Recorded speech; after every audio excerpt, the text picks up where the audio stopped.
One of the things that the raters are looking for on the writing test is the range of your vocabulary and how well you can use it. Now, when we are talking about vocabulary, we need to remember that the Celpip test is not a test of academic English or business English. It's a test of general proficiency.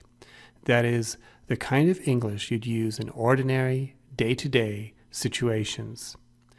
Your goal isn't to use very rare or unusual words. It's just to use the words that would be most natural and suitable in a particular situation. There are two other things that you should remember about using vocabulary on the writing test. You should use a variety of words, and you should use words that have a precise meaning. To better understand these 3 points, let's look at an example of Task 2 and some sample responses from test takers. Here are the instructions from an example of Task 2.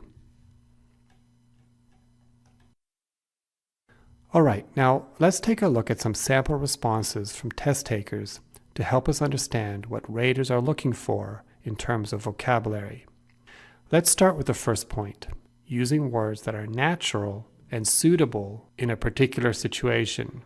In this task, test takers are being asked to respond to a survey sent out by their manager.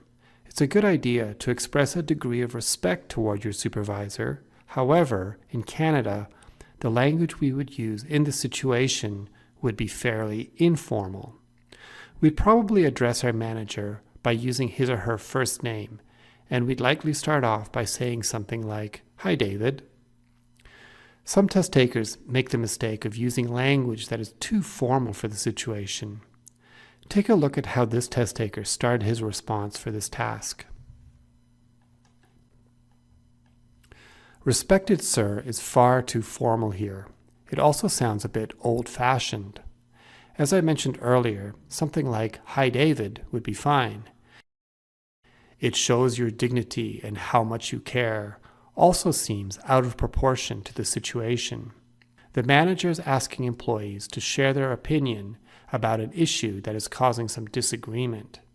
It's nice of him to ask everyone for their opinion, but words like dignity and how much you care sound like they would suit a much more formal situation, not just asking for some feedback on a workplace issue. It would sound more natural to just say something like, "I think it's great that you are giving us all a chance to provide some feedback on this issue." Some test takers also make the opposite mistake. They use language that is too informal. Here's an example from another test taker. "Hope you're having a good time at work" is not really an appropriate way of greeting your boss, particularly when discussing overtime pay. We associate words and phrases like productivity and hard work with the workplace, not having a good time. In this case, a phrase like, "I hope you are well" would be more natural. "Wanna" is a very informal way of saying "want to." It's really only acceptable when writing to a close friend, and you would never want to use it on a writing test. And actually, this whole phrase, "I just want to tell you that," sounds more like something you'd say to a friend.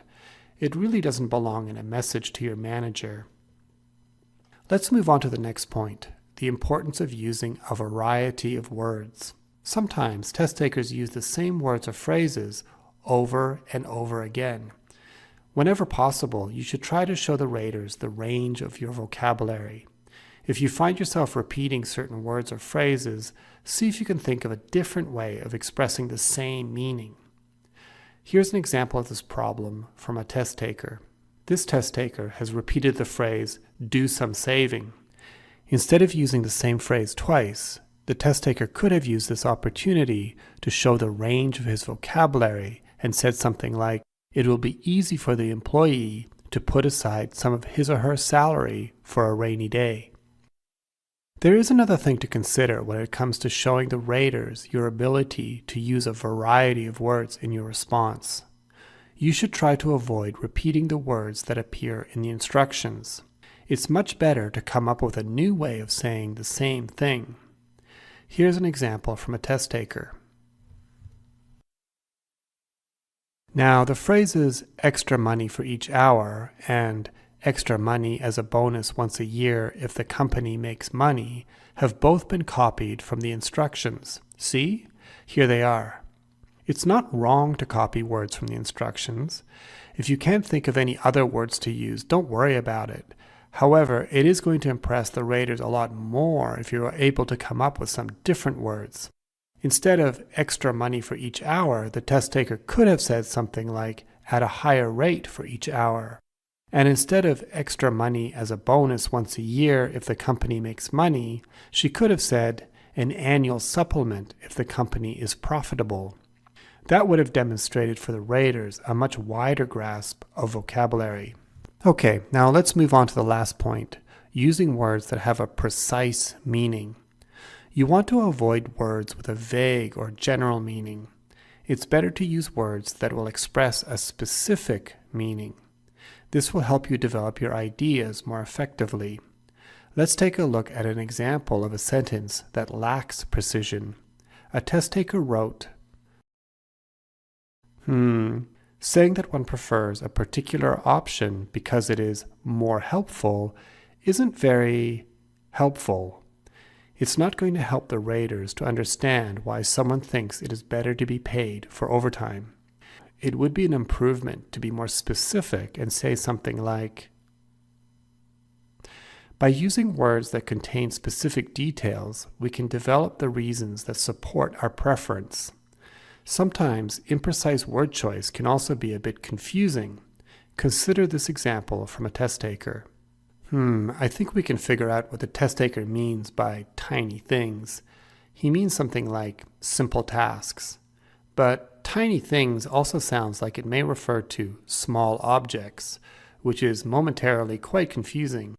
It's better to use specific language and avoid confusing the raters. Okay, so in this video we have looked at 3 key points to remember about using vocabulary in your writing response. Number 1, you should use words that are natural and suitable for a particular situation. Number 2, you should use a variety of words. And number 3, you should use words with a precise meaning. Throughout this video, we have used examples from real test takers in order to understand these 3 points. In each case, the examples showed us what not to do on the writing test. If you would like to see an example of a really good response, please take a look at the PDF download that is included in this section. The test taker's response was rated at level 12 and demonstrates excellent use of vocabulary.